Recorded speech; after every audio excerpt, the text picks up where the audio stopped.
And we welcome you in to the Dog Bowl in Berea. It is episode 6 of the best podcast available. I'm Jason Gibbs. To the left of me, Andrew Gribble. We are back from Indianapolis. We've gotten our IREAs. We've gotten our tacos. We've gotten all our food in. Long hours, long days. I somehow did not have one piece of steak while I was in Indianapolis, which is a commendable achievement on my part. Knowing that the steak options are plentiful and, of course, the world-famous St. Elmo's. I did have a shrimp cocktail, and it was quite delightful. So we've recovered. We're kind of recovered. My sleep is still way off on everything. I've slept like a baby the last 4 nights. I feel that way, but then I wake up at 4 o'clock in the morning. I don't know what's going on with that, but we made it home. Some of us driving home with one eye open for the last hour of the trip, but we have made it home nonetheless. The Combine now in the rearview mirror and one step closer to the 2020 NFL Draft in Las Vegas, April 23rd through the 25th. And Gribble, quite the week in Indianapolis. And you know, we go into the Combine every year and we say workouts aren't going to matter, and it's about the interviews and it's about, you know, the meetings and the 15 minutes and what they say in their press conferences. The workouts were a big deal in Indianapolis last week. They were, but I'll still stand by all the other stuff meaning a lot more, especially when it pertains to the Browns and the number 10 pick. I think they all, especially these offensive linemen, they all knew these guys were really good, and this is the best class of offensive tackles we've seen. Really, I can't even remember the last time. Maybe it's because the Browns haven't really been in the market the way they are this year for it, but you've had a rough last couple of drafts, and it's kind of built up to this point where you've got a loaded class of talented offensive tackles where in some years a guy like a Josh Jones or Austin Jackson might be your first tackle off the board, and those guys might be 5th or 6th. So it's a great class, and a lot of those guys were impressive. There was really no bad moments for some of the major offensive tackles, all of whom did pretty much everything you wanted them to do at the Combine. There was no 40-yard dash records broken, none of that stuff, but some good moments from a lot of the players who have been linked to the Browns, the offensive tackle-wise, and the rare exceptions of the non-offensive tackles also had good moments, like an Isaiah Simmons had a blazing 40 time and just looked like an athletic freak, and Jeff Okudah didn't have the best 40 time, but also just looked so fluid going through a lot of those drills. So it kind of verified a lot of what you wanted to see, and all the buzz surrounded the quarterbacks, which those guys really didn't work out all that much. But the buzz surrounding a guy like a Jordan Love is good news for the Browns in that you're hoping 4 quarterbacks are going before you pick at number 10. Yeah, the more the merrier. Yeah. As long as the offensive line group keeps shuffling down and moving down, that is nothing but a positive for your Cleveland Browns, and it's obvious. We've almost had to get rid of the mock draft segment on the best podcast available because everybody has us taking an offensive lineman. There's no one differing. There's no wide receiver that sneaks in. There's nothing else. There's not a tight end. There's not a safety, a defensive back. Literally every mock draft is just an offensive lineman.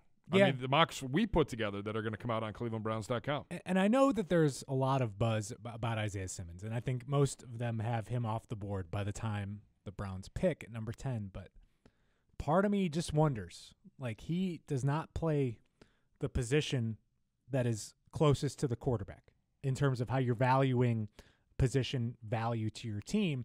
You know, that's why if this week of offensive tackle performance vaults a number of these guys up there, that's when you wonder if Isaiah Simmons, who's not going to be your traditional pass rusher, who would be someone that gets close to the quarterback, that's when you wonder, could he slip down to number 10? Does a guy like Jeff Okudah, who helps stop quarterbacks as a cornerback, does he have more of a chance of being a lock in the top 10 than a Simmons does if there is a run on offensive tackles ahead of the Browns? So that's why I'm not saying it's a lock that those guys are gone before the Browns pick. I think it's a high likelihood, but there's a lot to be figured out in the next couple months. Yeah, no question about it. All right, stronger position from top to bottom now that we're through the Combine. Wide receiver or offensive lineman? I mean, I think overall the wide receiver group is deeper. And I think that when we talked to Dane last week, the thing he mentioned about how I think a lot of these guys are going to fall is because you're going to keep thinking that you can get this value in the later rounds. So I agree with him where I'm identifying that fourth round as maybe somewhere the Browns go after a wide receiver. So I think that's a deeper group, but I think the top end talent in offensive linemen is so much better and more guaranteed to help your team right now than wide receivers. I think that's why you're going to see potentially 5 guys go in the top 15. You're not going to see 5 wide receivers go in the top 15. You might see 2. You might see a run from 15 to 30. Right, but you're not going to see – I think a lot of teams are going to wait to address that wide receiver position into the second half of the first round, and then day 2 is where you'll see a lot of those guys go. All right, offensive linemen that stood out to you at the draft. And – there are some numbers. The numbers are impressive for a lot of these guys in terms of what they did and what they flashed, what they said at their podiums, what they said in their interviews. Is there an offensive lineman that stood out to you? Yeah, I think it's Tristan Wirf. And I think the number that stood out to me is obviously he did the 4.85-second 40-yard dash. That's really, really good for an offensive lineman. But the fact that he had a vertical leap of 36.5 inches – which was a better vertical leap than C.D. Lamb and Jerry Jeudy. I mean, that is just incredible to me. And it just shows the athleticism he has. He's a former wrestler, has all that background. He showed up and showed out at the Combine. Now you wonder, and this is where we'll get to in the mock drafts, did he price himself out of the Browns? Like, that's the thing you got to wonder is when you look at some of these teams ahead of the Browns, are they going to value a Tristan Wirfs better than some of these other offensive tackles? Because the thing I've noticed in a lot of the mock drafts is that you've basically swapped the spots for Jedrick Wills from Alabama and Tristan Wirfs. And that's all of a sudden you're seeing so many more Jedrick Wills to the Browns than you're seeing Tristan Wirfs to the Browns. It was just kind of opposite. And Jedrick Wills had a very good combine. He just didn't do what Tristan Wirfs did. Yeah. So, but I still think with the Browns, I think they're going to those numbers check boxes and verifies what you've probably seen on tape. But to me, it's all going to come down to fit. It's all going to come down to interviews, and I think that's what's going to matter for all these teams taking these tackles. All right, thoughts on the new Combine format? The workouts being moved to prime time, brutally early mornings at the podium at 8 a.m., and the podium essentially being done by 10:30 in the morning, and then nothing till 4 o'clock. Yeah. Your thoughts on the new format, good, bad, indifferent? I mean, first off, no one outside of us cares about when the media time is. I think that's an inside baseball problem for us. So I think that's just going to be fine. I actually liked it. I liked getting stuff out of the way. I mean, I remember how things used to be back when they had it at Lucas Oil. Oh. You'd be in a room from 10 to 5 and had no idea when anyone was coming in, and you just had to wait. And a lot of the times the guys you wanted just never made it. So they've got it now down to a well-oiled machine where those guys are at the podium when they say they're going to be. So they've fixed that end of it, which, again, fans don't care about. But for guys like us, that makes a world of difference. I mean, it'll just be interesting. I think once you take the toothpaste out of the tube with moving workouts to primetime, you feel like it's going to stick there. Based on the ratings I saw, sure, it did all right. But I saw that this past weekend, XFL got more people watching their product than people were watching the Combine. I think that in years where maybe you have a little bit more star power, this might not have been the best year to try it out because there just weren't a ton of stars. Your projected top 2 picks in the draft, Joe Burrow and Chase Young, didn't do anything. There really wasn't any quarterback that did much of anything at the Combine. So I think in years where you have more of a traditional group of stars that actually go through these drills, then it'll do better. I just think once you did this and there wasn't a riot, that you're probably just going to keep sticking with this. The numbers were huge on Thursday. Yeah. But that's your quarterbacks, that's your wide receivers. Everything else, it kind of came back to earth on Friday and Saturday. Sunday's numbers were okay, and it kind of brought the overall number back up. But some agents talking about, and we talked a little bit about this last week on the BPA, where agents were saying, well, because of this change, guys like routine, NFL players like routine, college football players, this isn't a routine. It throws my guy out, so that's why I'm not working him out. Should there be some kind of, if you're not going to work out at the Combine, then maybe you don't get invited to the Combine? I've seen a couple articles about that, some maybe silly season type stuff as we try to fill till free agency starts here in a couple weeks. Yeah. But what do you make of that? Should there be some kind of stipulation that if you're coming to the Combine, you have to work out? Yeah, I don't know. I mean, I think that there's got to be a happy medium there because I think if you start going down that path, then it's almost like similar to the NBA's load management discussion, where you basically have to come up with an injury that you can still validate why your guy's sitting out. So I don't necessarily agree in forcing a guy to participate, because there are people like a Joe Burrow who his season went long, and then when you're on that when you win the national championship, then the next week and a half after that national championship, you're doing stuff in regards to that and not focusing on working out. Whereas a guy who played for a team that didn't make a bowl game, they've been doing this since early December. I mean, I think there's a decided difference in situations where I think some guys just aren't ready. And I think that if you run, if you're not ready to run the 40 and you embarrass yourself, I think and you could have avoided that, then you should have the right to avoid that. So I wouldn't go down the path of forcing these guys to work out.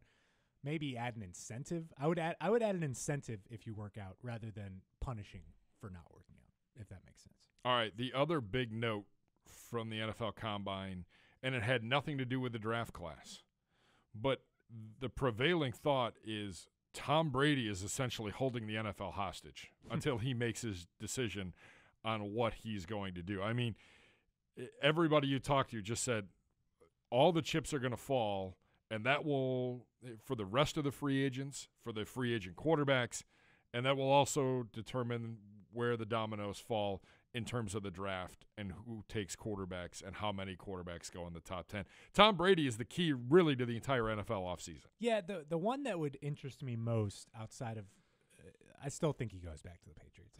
I just can't get into the belief that he's going to play somewhere else. But if he did go to the Titans, like, what does that mean for a Ryan Tannehill? Like, he obviously had a very good season last year, but would you feel great if you were any other team and you just give like a Nick Foles contract to Ryan Tannehill, which is probably what it would take? I mean, I would wonder, like, I feel like Ryan Tannehill needs the Titans as much as the Titans need him. And I think so that's where the weird chain reaction goes. Like, wouldn't you feel better as a team, like if you're the Chargers, wouldn't you feel better about drafting a quarterback and just starting fresh as opposed to bringing in someone like Ryan Tannehill? So there's that is why that Brady going anywhere but New England would have the chain reaction. We're seeing a lot of the silly stuff with do the 49ers make a move for him with Jimmy Garoppolo? I mean, that would be kind of wacky considering Garoppolo got them all the way to the Super Bowl, and he's just 15 years younger than Tom Brady. Yeah, I mean, there's just a lot moving around with that. But I'm interested. It goes beyond Brady to me because like who signs Phillip Rivers? Who signs Jameis Winston? Yeah, if the Bucs let him walk. Are the Bucs a team that is going to try to move up and get a quarterback if they don't bring Jameis Winston? There is a lot to unfold at that quarterback position because it's just you've got a cluster of quarterbacks who are either past their prime or just kind of in that murky mediocrity. Like, what happens? Does Andy Dalton get traded or signed to a team that makes him a starter or makes him a competitive backup to someone like a Mitch Trubisky? I mean, there's a lot going on there. It'll be interesting to see. The Browns are just not involved. They're just kind of sitting on the sidelines of this one. Well, and good. Yeah. That's not necessarily a bad thing yet, but it is amazing to me. You know, everybody says, well, this could impact the draft and quarterbacks, and it's going to impact the guys that are free agent quarterbacks. Like if you're Marcus Mariota, what's going on in your mind camp-wise? I mean, are you going to get a backup contract? I can't see anyone signing him to be the guaranteed That's starter. what – I mean, all of a sudden in a normal year, if Marcus Mariota was the free agent, him and Jameis were the only two free agent quarterbacks, there'd be a market. Someone would overpay him. Now, you're not – I mean, you're the fifth or sixth option, and that doesn't count the guys that are coming out in the draft. I mean, you're a borderline second string at best. Well, look at a guy like Case Keenum. He's 2 years removed from taking the Vikings to the NFC Championship game. And now he's almost a lock to be a backup somewhere. Like, there's no one bringing him in to even compete for a starting job. I mean, it's just he just recently signed that big deal with the Broncos and then moved on to the Redskins. I mean, it's just it's a crazy business. And this is you don't have years like this with quarterbacks. And this is after Drew Brees settled things up with the Saints. He was available for a little bit. Or potentially available. So, I mean, we'll see. I just think that this stuff can only positively affect the Browns. And if the Browns are in the market for a veteran backup quarterback, you're getting a guy that's probably more qualified than you would have gotten in most other years. I think you're going to get potentially, we've seen the reports of Chase Daniels a Case Keenum. Those are two really good backup quarterbacks that you could bring into your building. Yeah. All right. The other NFL news, and it could impact the draft, and that's why I have it in today's rundown, is the Jacksonville Jaguars making a trade, sending one of their top defensive backs to the Broncos in exchange for a 2020 fourth-round draft pick. Adam Schefter, the first to report it. Obviously, it's not official till March 18th when the NFL year officially begins, but Jacksonville's picking right in front of the Browns, and they've unloaded some defensive players. They have gotten rid of a lot of guys. Leonard Fournette's tweet from earlier this week, the whole Will Smith looking around the empty living room is, the whole cast and crew from an AFC championship run just a couple of years ago is virtually gone. And you have guys that are saying, I'm not going to play even if you franchise tag me out in Jacksonville. Yeah, not a good situation. Ngakoue, yeah, he's the one that's he doesn't want to stick around Jacksonville very much longer beyond this season, it sounds like. I would think if you take a look at this, Jacksonville's got to go defense. But could they surprise and go offensive line? We never know what Jacksonville's going to do. And they're the one wild card, I think, that's right in front of us. No, and it's interesting because I think Jacksonville's done, like, in the draft, a decent job of, even though they've had a strong defense, they've kind of stuck with, like, the best player available mindset and added to their defense. And I think that that's probably a good thing. But now they're in a position where they're kind of a mess at quarterback. They've always been a mess at wide receiver. Yeah. They're just it's just one of those things, and they could use another offensive lineman. They could use a lot of things. So I watch for them. They're a wild card with what they could potentially pick. Are they looking to trade back? Are they trying to just load up on assets and start rebuilding? For the Browns, the team that worries me a little bit for the Browns is the Jets. That they are behind the Browns, have right a similar need at offensive tackle. That's the team I worry about leapfrogging a team like the Browns. Another wild card that's ahead of the Browns as well is the Carolina Panthers, who have made Trey Turner one of their best offensive linemen available in trade.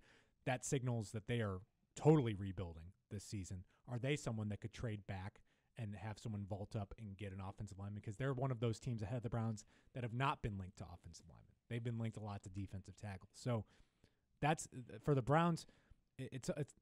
Very few of us would expect the Browns to make a move up in the draft. Sure. Knowing the background of Andrew Berry and this front office, but you could be at risk of losing a guy you want, not because of the teams ahead of you, but because of the teams that trade up ahead of you. Yeah, thinking that you were going to be in a great position to get, at worst, the fourth best offensive tackle on the board comes into question, depending if what the Jets do, what Carolina does. Cardinals. The Cardinals, I have no idea with Kingsbury, who knows? Right.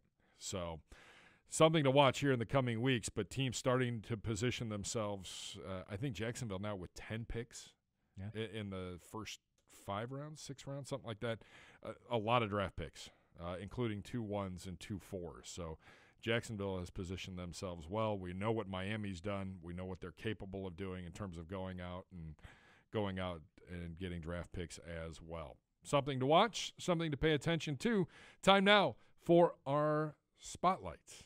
And our draft expert spotlight this week features Ryan Wilson, the draft analyst for CBS Sports and CBSSports.com. He was kind enough to give us a few minutes of his time. He's got a new mock draft out just off of the NFL Combine. We'll get his reaction to the Combine, the offensive linemen, all that and more. Have a listen.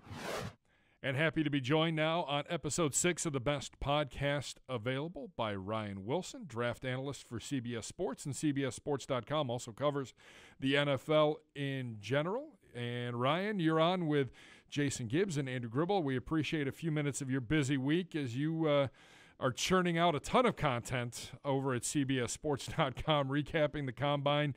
And I guess my question to you to kick things off, your biggest takeaway from a very busy week in Indianapolis. Yeah, I don't even know if it starts with the quarterback. Joe Burrow didn't throw, and that's no real surprise. We don't know anything more about Tua because we're still waiting to find out the medical reports on his hip and if and when he'll throw in April.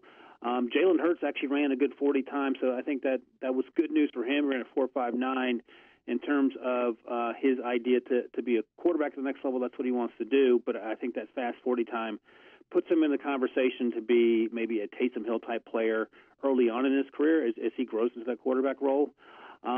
And again, we saw Justin Herbert throw and Jordan Love throw and Jacob Eason throw, and sort of no real huge takeaways from the fact that they can still throw a football overhand. So that said, my big takeaway probably starts on defense, and it starts with Isaiah Simmons, who was 6'4", almost 240 pounds, and ran a 4.39. I think he jumped out of the gym maybe close to 40 inches, and he just reconfirmed in Indianapolis a lot of what we saw week in and week out during the season at Clemson, where he played linebacker, slot corner, edge rusher, safety, and he did all those things at a pretty high level. And I think he may have gone from a top 10 pick to maybe into the top 7, top 5 conversation, depending on who trades up for quarterbacks, and that that conversation we always have. But he was outstanding, and he's a guy that if he went number 3 to the Lions, it wouldn't surprise me. I've done what feels like millions of mock drafts, and I typically have either Derek Brown, the defensive tackle out of Auburn, or Jeff Okudah, the cornerback out of Ohio State, going number 3 to Detroit, assuming they stay put. But look, if you have 1 year left basically to prove yourself, as head coach Matt Patricia apparently does, instead of getting one guy who's really, really good, why not get one guy who can play 4 positions and is really, really good? And I think that would go a long way in helping that defense get back on track in Detroit. But for me, the singular takeaway, if you had to get it from me, was the show that Isaiah Simmons put on. In spite of knowing we knew he was going to run well, and he still blew everyone away. Now, was Simmons one of the guys that you moved up from the most of any of the players from the last mock draft to after the combine, or who were some of your biggest gainers, and who were some of the guys that fell the most for you? Yeah, he was. And part of look, I do one every week, so part of this is just trying to mix things up. And maybe it was an overreaction to have him go from 10 or 9 or 8 all the way up to number 3, which is what I did. But I also think he's that good of a player. Another player that had a really good combine was Tristan Wirfs, the offensive tackle at Iowa. He ran 4.85, I believe, and he jumped higher than Dre Hopkins did back at his pro day. So if you're looking for an athletic offensive tackle, and that's exactly what it looked like when you watched Tristan Wirfs play, he could be your guy. He can play right or left tackle. I had him going all the way up to number 4. I had Jordan Love moving up a little bit, but that's more to do with the fact that I don't know if teams are going to love Justin Herbert long term. Athletically, he's there. I think Jordan Love endured more in terms of dealing with adversity at Utah State than Justin Herbert had to, and maybe that serves him well long term. In terms of the guy that fell, A.J. Epinesa out of Iowa, Tristan Wirfs' teammate who plays defensive end, is 6'5", 275 is what he weighed in at, and he ran over 5 seconds in the 40, and he only bench pressed 17. When you watch him play, he plays much stronger than someone who benches 17, 225. But we talked to him last week at the Combine, and he said, I compare myself, I pattern my game after J.J. Watt. And he said, look, I am not J.J. Watt, I understand that, but that's at this size, that's who I want to be. But J.J. Watt ran a 4.83, I think, and he put up the 225 25 to 30 times, I feel like. So there's some disparity there, and Epinesa knows he'll have to get stronger, but he'll need to improve at his pro day. He's probably low first-round guy for me before the Combine, and now he's probably a second-round guy for me. That's not terrible, but if he had balled out at the Combine, he would have probably moved into the middle of round 1. Now, when it concerns the Browns, you had a guy like you just mentioned, Tristan Wirfs, move all the way up to number 4. Do you wonder if his Combine performance maybe priced himself out of being available for the Browns at number 10, or do you think it might come back to kind of the fit with all these guys with these teams that need offensive tackles? Well, the great thing for the Browns is there are 5 guys who could go in the first round at offensive tackle, and one of them will definitely be there when the Browns are on the clock at 10. So whether it's Andrew Thomas out of Georgia, Jedrick Wills out of Alabama, who played primarily right tackle. Thomas can play right or left. I mentioned Wirfs, who can play right or left. There's Josh Jones out of Houston, who's insanely athletic. He played primarily left tackle. And there's a name I'm forgetting. I've gone over these guys so many times. Who else we got? Andrew Thomas, Josh Jones, and Austin Jackson out of USC is also a really athletic left tackle who will need to grow into that role. But that said, he is going to be probably really good in a year or two. So there will be guys on the table there. And again, we talk about these quarterbacks, teams trading for the quarterbacks, teams wanting players like Isaiah Simmons that will help push these offensive tackles down. That said, I would imagine the Browns would not be unhappy if Isaiah Simmons happened to be there at 10 or Jeffrey Okudah, Denzel Ward's former teammate, happened to be there at 10. I think 10 is actually a really good spot. You're going to get a fantastic player, even someone like Derek Brown, the defensive tackle I mentioned. So I think the good news for the Browns, if you want to call it that of all the needs they have, they will almost certainly fill that need at number 10 with whomever they land in the first round. Can you remember, and we're talking with Ryan Wilson, you can follow him on Twitter at Ryan Wilson CBS Sports Draft Analyst and NFL Analyst as well. When was the last time an offensive tackle class was this deep? That we're talking about 3 and maybe even 4 tackles going in the top 12. Yeah, Mekhi Becton's the other guy I mentioned somehow, and he's the biggest person on the planet, 6'7", 364. He ran a 5'1", and he has 17% body fat, and he is an absolute monster. He can just ragdoll guys, so somehow overlooked him, but he is the 5th one that we talk about. But, yeah, this class is so deep, and I'm trying to think back the last time, because typically what happens is teams panic for offensive or defensive linemen, and they move up to get these guys. We saw it last year with the Falcons, and sometimes it works out and sometimes it doesn't. But this is a situation where you can just stand pat, and you're going to get someone. If you're the top 20, top 25 picks, there's no reason to panic. And I can't recall off the top of my head the last time we've had a class this deep. Interestingly, the wide receiver class is maybe deeper this year than the offensive line class, and deeper much certainly than the 2014 class that started with Odell Beckham and Sammy Watkins and went on and down the line in that 2014 group. But these are definitely 2 of the strongest positions. So if you're looking for either offensive linemen, wide receivers, or both, you picked a great time to have those needs going into 2020. What's your opinion on kind of the safety class and the pass rusher group, especially when it pertains to what might be available early on day 2? Are there some guys that could maybe slip into a spot where the Browns could address those positions early on day 2? Neither class is particularly deep, but the Browns pick at 10 and they pick again at 41. You can get a pass rusher at 41. You can get a safety at 41.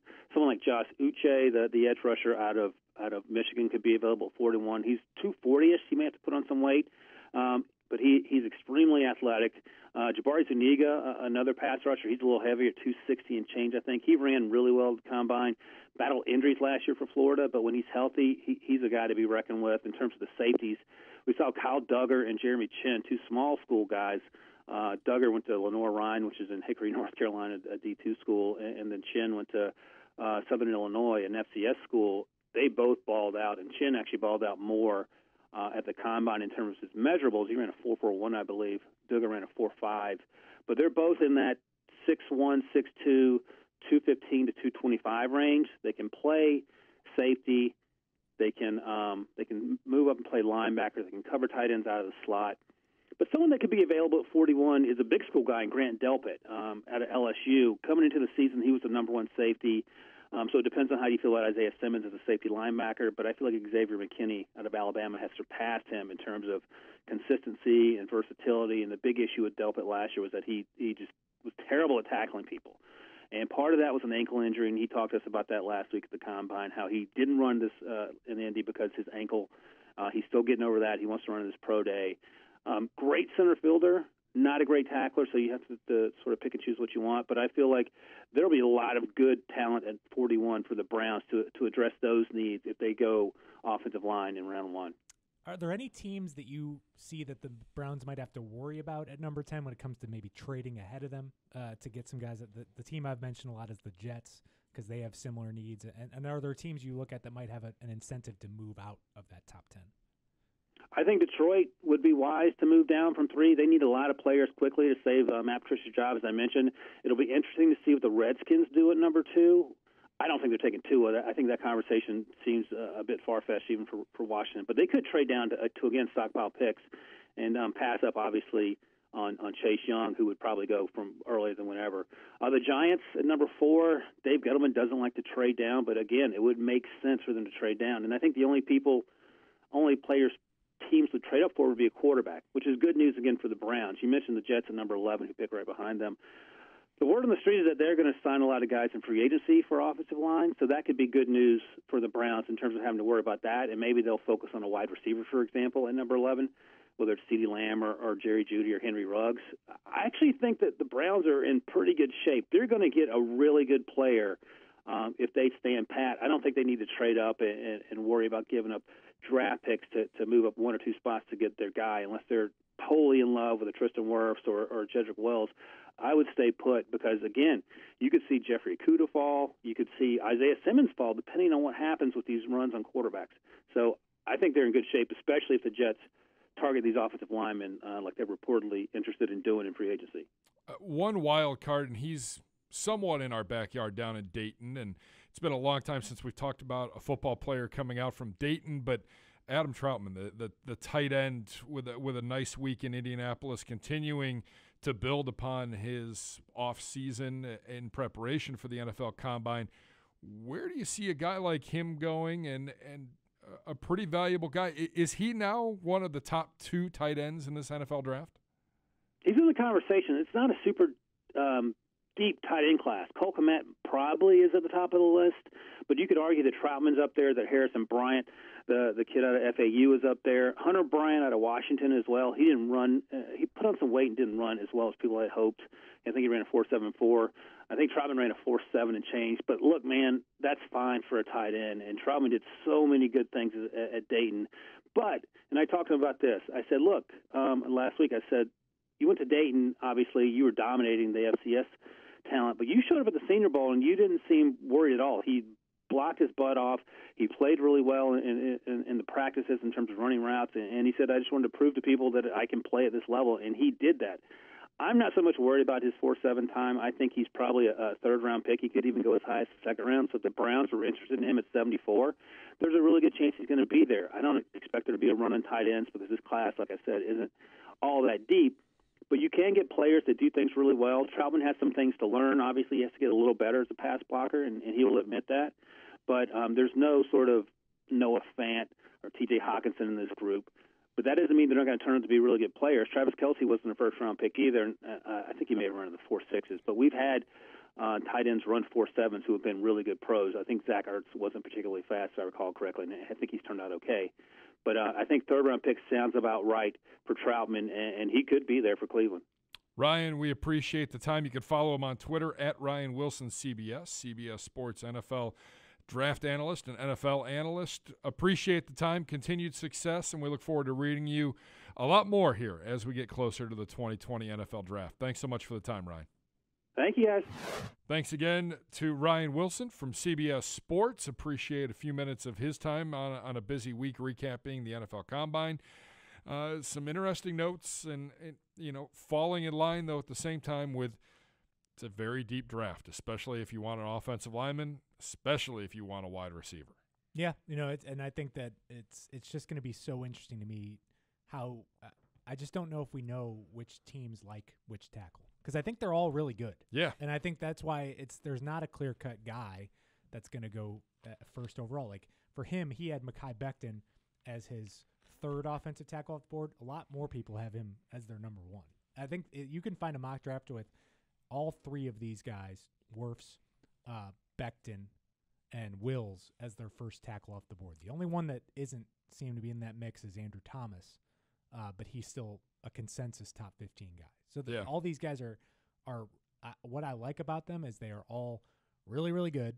They're all really young, and they've somehow already proven the ability to help you on either side of the offensive line, which is where the Browns have needs at both those spots.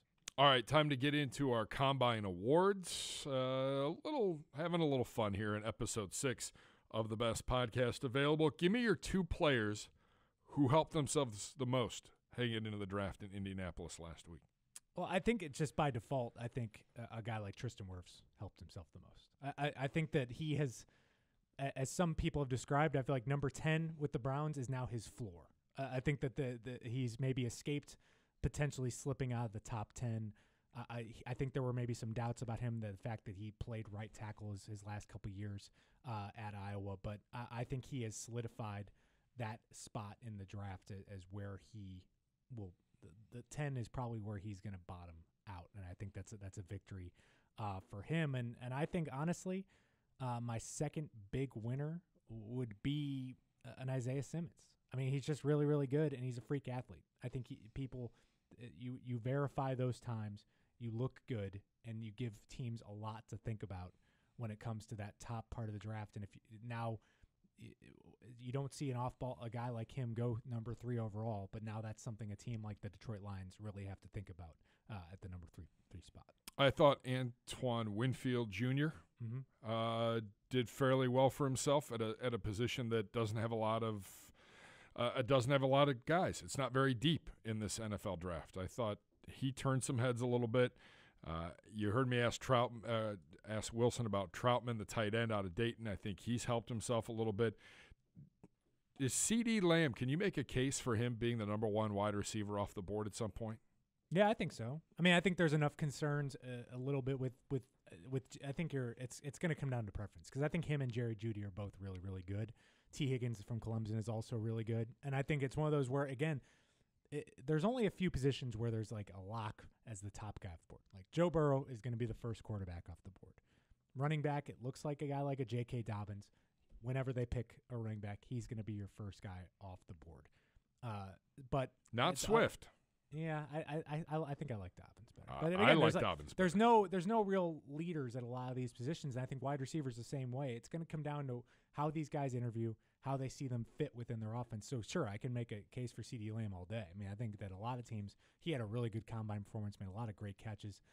So yeah, I think there's a pretty easy case for him to be the top one. All right, who came into this combine with a lot to prove and just knocked it out of the park? So it's kind of an off the radar name at offensive tackle, but he's someone that I don't even think the Browns could wait to get in the second round at this point. And that's Ezra Cleveland, the offensive tackle for Boise State. I mean, he did great in all these, every single one of these drills, especially the 3-cone drill. He had the best of any offensive tackle. I mean, he moved really, really well. And he's not someone you really heard about much before this, but now he's kind of worked himself into that late first-round conversation and just another guy to potentially consider. And he would be, say you don't take an offensive tackle at number 10, he is basically in the running for you in the second round, or if you make a move up late in the first round to go get an offensive tackle. He's someone that proved a lot. And really stood out. We had Jordan Reed on from the Draft Network the other day, Draft Analyst, to get his thoughts. He's a former player, former college recruiter and whatnot, and he really, Ezra Cleveland really has stood out to him. He's done some nice tape work on Ezra Cleveland on his Twitter handle as well. He's a huge fan of Mr. Cleveland. The guy that I put down, and the first one that came to mind, didn't even work out at the Combine. It was Joe Burrow. We wanted to hear from Joe Burrow. There was all this talk. Does Joe Burrow really not want to go to Cincinnati? Does he not? He killed it in his press conference. And I heard the meetings that he did take, he wowed them. And, again, the kid continues to just impress. You know, there were some questions, and maybe you attribute it to silly season. You know, does he really want to be a Bengal? Does he want to? He answered all the questions. Yeah, he's fine. He's going to be fine. It's not a big deal. He's going to go to Cincinnati. Now, Cincinnati's got to put some things around him, and supposedly they're going to be active in free agency, and that may also include franchise tagging A.J. Green, but they've got to do some work. He allegedly convinced him. Yes. I mean, if you have that kind of power already, I mean, that's saying something.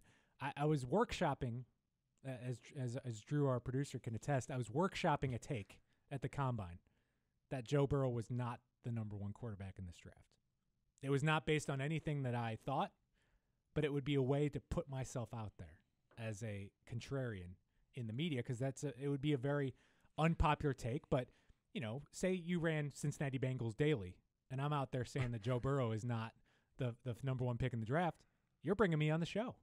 Yeah. It would get you a lot of invites. I mean, go back to Bucky in his top 5. He had Tua over Burrow. Yeah, so I'm workshopping this take that he's not the number one pick in the draft, and I think that it would get me a lot of pub. So I'm putting that idea out there for any of the amateur draft analysts out there. Put out a mock without Joe Burrow as your number one pick. You will get some invites. Yeah, I like that. Hot takes. Yes. Hot, steaming People hot love takes. People yes. The winner of the press conferences. So Auburn defensive tackle Marlon Davidson. He is potential early second round defensive tackle, maybe late first round. He had a couple great moments, and his best answer was a question about what do you love most about football? And I've got the full answer here. He said, what do I love most about the game? I love most about the game is that this is true now. Okay, this is true. I love most about the game that I can literally go out there and hit a man consistently and pound him, and the police doesn't come. That is the most enjoyable moment about ball, to just go out there and really abuse somebody, and they won't say nothing in the press about it or anything. No headlines, no handcuffs, no mugshots, no nothing. I'm out here just physically abusing my man. I mean, that's right up there. I had Okudah. I had Simmons. You Yeah. know, Okudah telling a reporter to go back and watch my tape. You better rewatch things. I think you might have that wrong on exactly what you're rattling off stat-wise. And I also enjoyed that Marlon Davison had the nickname for Derek Brown. He said that everyone called him Channel 5 because he always had the news. Everything you got, every reporter, he knew it all. So we came to him for all the information he had. So his nickname is Channel 5. Never one to not give you a soundbite. No, we like that. We incredible like that podium in the session. media.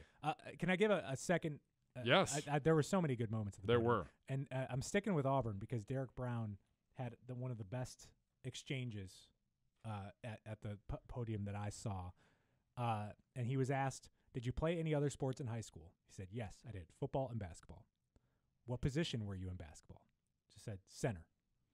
How would you describe your basketball game? Dominant. That was it. Next. Yes. Next So, question. No shortage of confidence out of Derek Brown. The podiums were great this year. Yeah. Sometimes you don't get a whole lot, or you get people asking questions that you're just Well, scratching your head for 18 minutes. I think it goes over. back to being coached. These guys are getting coached, and I think that they've realized that the more that a player is themselves, the better they are. And my favorite thing was when I used to cover Alabama and I would go to the combine. It was like these players got lobotomies. I mean, it really was. Like they would just come to the combine as new people because they've been out Alabama for so many years. Sure. And just being drilled in their head, say nothing, don't give all them on any message, team Yep. message. And it was so like refreshing to see these guys have a personality. Some of these guys who weren't even allowed to talk in college, they're all of a sudden allowed to go to the combine. You find out they're just so interesting. And it would be one of my favorite things it would be like being introduced to a brand new person once they got to the combine. All right. So as I mentioned earlier, and that was pretty good on the Combine Awards. No shortage of opportunities for trophies and ribbons on that. Mock drafts, everybody's got a stake in offensive lineman. Yep. So I know at clevelandbrowns.com, you asked Segura and I to come up with a mock draft. That'll be dropping here this week. You have a mock draft that will be dropping as well. And you asked us for every pick in the first round. Now, we all said offensive lineman. But you also asked us for the pick in the second round, pick number 41. And that's what I wanted to talk about just real quick to touch on. These are total shots in the dark. But it was guys that we thought could be there and be available. You had Zach Bond, the linebacker from Wisconsin. I'm being ambitious. I had him at first, and I actually took him off because I just saw way too many mocks that had him going in round 1. And I'm like, even if he's there at round 2, I don't know if he's going to get past pick number 3 or pick number 4, but I like his game. It's ambitious. It's going back to the Welt linebacker from Wisconsin. He's Yes. more of an edge threat than maybe a Joe Schobert was, but he fits kind of what you need. And some other types of players, I think Ryan mentioned Josh Uche from Michigan. He's another type, a Terrell Lewis from Alabama. That's a position I see potentially getting addressed in the second round. So Bond is maybe the ceiling on what I think can happen with the Browns in the second round, addressing your needs at edge and or linebacker. So Bond is my ambitious hopeful at number 41, but I could see an Uche, a Terrell Lewis, guys that kind of fit that model. And maybe even the guy he mentioned that had the worst combine, AJ Epinesa. Could the Browns benefit from a total free fall because of his bad 40 time? That's someone that I'm keeping my eyes on because he's someone that plays really good. And there was a reason he was in the first round discussion before his combine, and I think a lot of teams could potentially overreact to that. Zagura had Yetur Gross-Matos. Maybe I butchered that. Maybe I did. Another ambitious pick. Defensive end from Penn State. We've seen him late first round in a lot of mocks, but a guy that could fall depending if there's a run on wide receivers or the secondary positions that are fairly limited. Could fall into the second round. A guy that has been dinged up a little bit, but when he's been on the field and been healthy, shows that he's a pretty dominant player. Yeah, and it's another – I think there's a theme developing here, especially if you address offensive line with your first pick. I would have a hard time seeing you address another offensive position in the second round, mostly not just because you're trying to fit needs, but I just think that's where the strength of the draft goes after that point. I just can't identify a wide receiver you have to have, a tight end you have to have, an offensive guard you have to have, certainly a quarterback or a running back. I just don't see those positions jumping out in the second round for you. All right, and then finally I had the linebacker from Appalachian State, Akeem Davis-Gaither.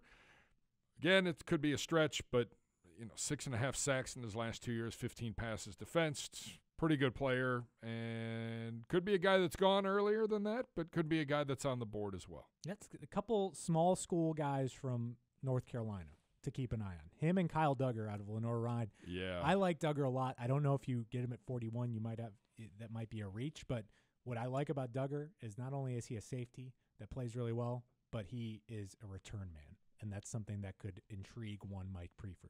He only played in 7 games as a senior. He had an injury, but he returned 2 punts for touchdowns, averaged nearly 15 yards a punt. Someone else to keep an eye on, potential small school addition. All right, still lots to get to as we work our way to the 2020 NFL Draft at the end of April. Up next, the Pro Days begin, and begin as early as this week, as early as tomorrow or Friday and into the weekend. Some of the Pro Days to keep your eye on, obviously March 18th with Georgia, March 23rd, Iowa, the 24th, Alabama. Alabama's going to have 2 because Tua will have his own workout in April. Alabama on March 24th, Ohio State on March 25th, Louisville on March 26th. And, of course, free agency starts 2 weeks from now. We think. Who knows with what's going on with our fantastic CBA and player votes and all of those kind of deals. So we want to thank Ryan Wilson for his time. I want to thank Drew Davidson, spinning the dials this week. Ricky Sowinski for always doing an outstanding job helping us out with graphics. Paul Taylor kind of managing the whole thing and keeping us on the rails to keep the train moving smoothly each and every week. For Andrew Gribble, I'm Jason Gibbs. Make sure you log on to clevelandbrowns.com or wherever you get your podcasts. Subscribe today to the best podcast available. We're back with you next Thursday for episode number 7. This has been the best podcast available.